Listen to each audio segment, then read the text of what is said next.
Bismillahirrahmanirrahim. Assalamualaikum warahmatullahi wabarakatuh.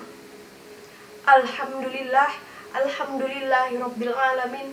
Assalatu wassalamu ala asrafil anbiya'i wal mursalin sayyidina Muhammadin wa ala alihi wa sahbihi ajmain. Amma ba'd.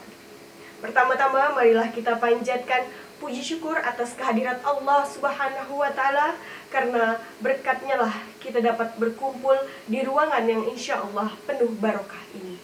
Amin, amin ya rabbal alamin. Salawat berangkaikan salam tak lupa kita haturkan kepada Nabi kita, junjungan kita, Nabi Muhammad Sallallahu Alaihi Wasallam, yang telah membawa kita dari zaman jahiliyah menuju zaman yang terang benderang, yang telah membawa kita dari zaman yang hitam menuju zaman yang putih, yang telah membawa kita dari zaman onta menuju zaman Toyota. Teringat suatu kisah sahabat Nabi yang bernama Sayyidina Abu Dzar Al-Ghifari radhiyallahu anhu. Beliau terkenal akan keilmuannya dan keberaniannya. Pada suatu ketika, Abu Dzar mendengar berita kenabian dan keislaman. Pada suatu saat, Abu Dzar memerintahkan kepada seorang saudara untuk mencari informasi tentang kenabian Nabi Muhammad SAW.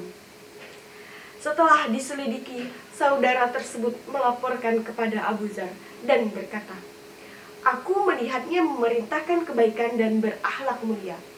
Mendengar laporan tersebut, Abu Dzar tidak puas dan ia memutuskan untuk pergi langsung menemui Nabi Muhammad SAW. Setelah sampai di Masjidil Haram, Abu Dzar duduk di depan Ka'bah hingga petang hari. Pada saat itu, sahabat Ali radhiyallahu anhu menghampiri dan mengajaknya untuk menginap serta menjamunya. Namun pada malam harinya, sahabat Ali tidak mempertanyakan apa maksud dan tujuannya untuk datang ke Masjidil Haram. Dan Abu Dzar pun tidak memberitahu untuk maksud dan tujuannya datang ke Masjidil Haram, karena pada saat itu tersebar berita bahwasannya siapa yang akan mengunjungi Nabi atau siapa yang akan masuk Islam akan dibunuh. Kemudian keesokan harinya hal yang sama dilakukan oleh sahabat Abu Dzar Al-Ghifari radhiyallahu anhu. Beliau duduk di depan Ka'bah hingga petang hari. Kemudian sahabat Ali menemuinya lagi dan mengajaknya untuk menginap dan menjamunya. Pada malam harinya, Sayyidina Ali bertanya kepada Sayyidina Abu Dzar, "Wahai Abu Dzar, apa maksud dan tujuanmu untuk datang kemari?" Abu Dzar kemudian mengutarakan apa maksud dan tujuannya. Kemudian Ali memutuskan untuk pergi bersama Abu Dzar menemui Nabi Muhammad SAW keesokan harinya. Setelah bertemu dengan Rasulullah, disitulah Abu Dzar memeluk Islam.